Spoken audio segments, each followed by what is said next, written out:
Good evening, everybody. My name is Hector Valdez, and I am CEO and co-founder of Aetherworks, and we are revolutionizing the way indoor farms increase their crop yields. Since the Industrial Revolution, we have released too much CO2 into the atmosphere. Currently, we're at 420 parts per million, and this is causing extreme weather. This summer, you all felt it. The heat was unbearable. This year is on track to be the hottest year ever. And so extreme weather is causing many problems. But the problem that I'm most passionate about is how it's impacting our food production. By 2030, 9 out of 10 major crops will be stagnant or decreasing in growth rate. And that is going to have a huge impact also on the price. And so, if you like food, like I do, you should be just as worried about this problem.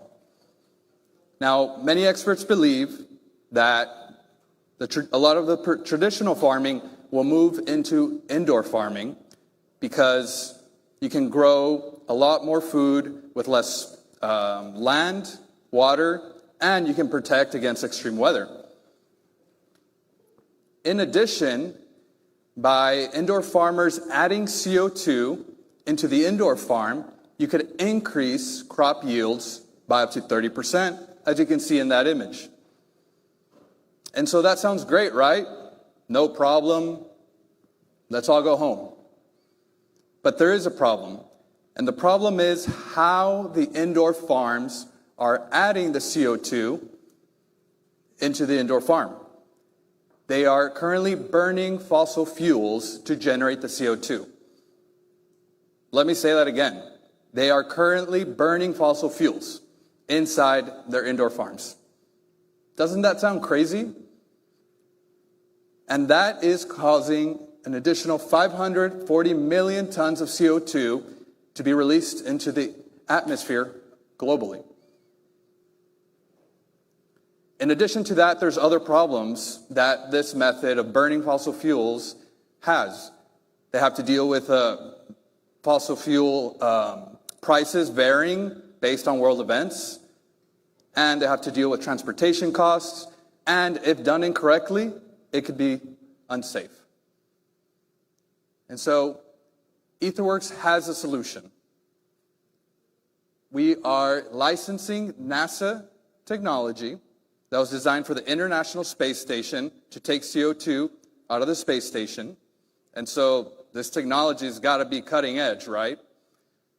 And we are re-engineering it for on-Earth use.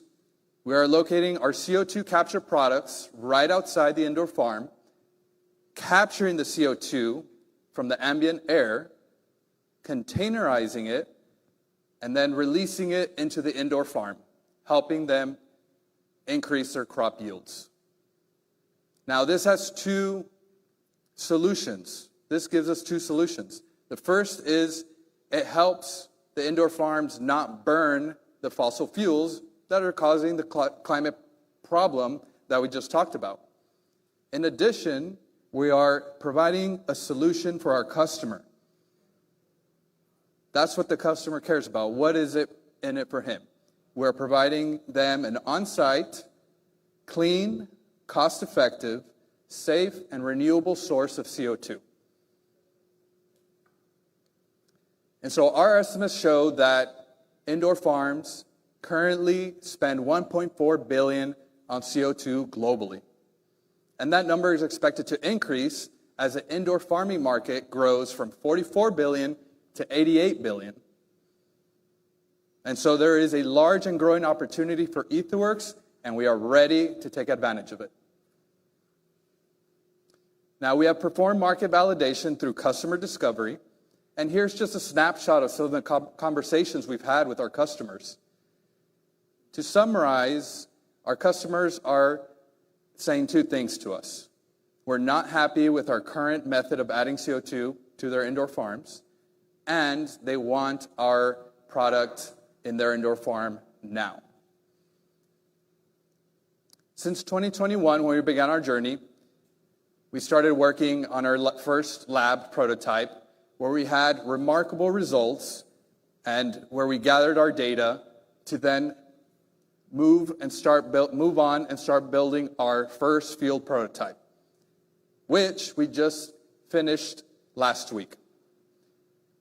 And we are going to be taking that field prototype in a week with our pilot customer, and we're going to be testing it with them.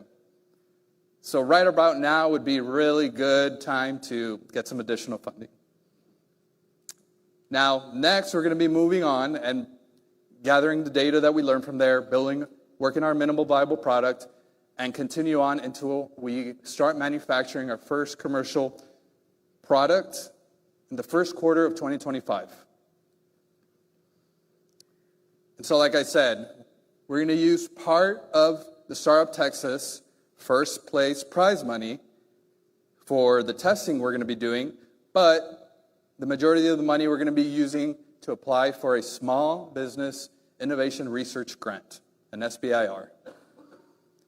In addition, we're going to be looking for additional funds in order for us to have a successful commercialization launch, and we're going to be, we estimate we're going to need $5 million.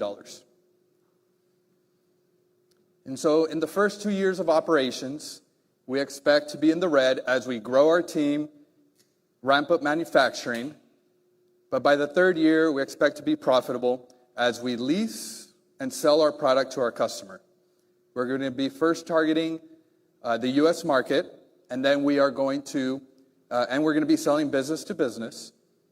And we know we're going to have additional revenue streams from the carbon credits that we're going to be able to claim based on the fossil fuel offsets that the indoor farms are no longer burning. And we're going to be able to branch out into other industries that use CO2 as an input in their product or service. And so this is a team that's revolutionizing the indoor farming industry. I'm CEO. We have Brandon East, CTO, who's a professional in physics and mathematics and has prior startup experience. Jim Weir, mechanical engineer, and has rapid prototype experience. Alex Romero, our research analyst. And so with this team, we're going to successfully apply for an SBIR, and we're going to reach commercialization. In addition, we have our great team of advisors who have been guiding us all along the way and helping us reach our milestones. And in addition, I just wanted to mention that we are also part of an accelerator called Expanding Frontiers, who have been with us and guiding us since day one. And so we can no longer ignore the climate problem and the food production problem we have. The good news is Aetherworks has a solution. We have the team and the technology to be able to successfully revolutionize and help the indoor industry decarbonize while helping increase crop yields to feed a growing population. If you'd like to talk to me, I'll be at the booth. And please join us, join our mission for a better tomorrow. Thank you.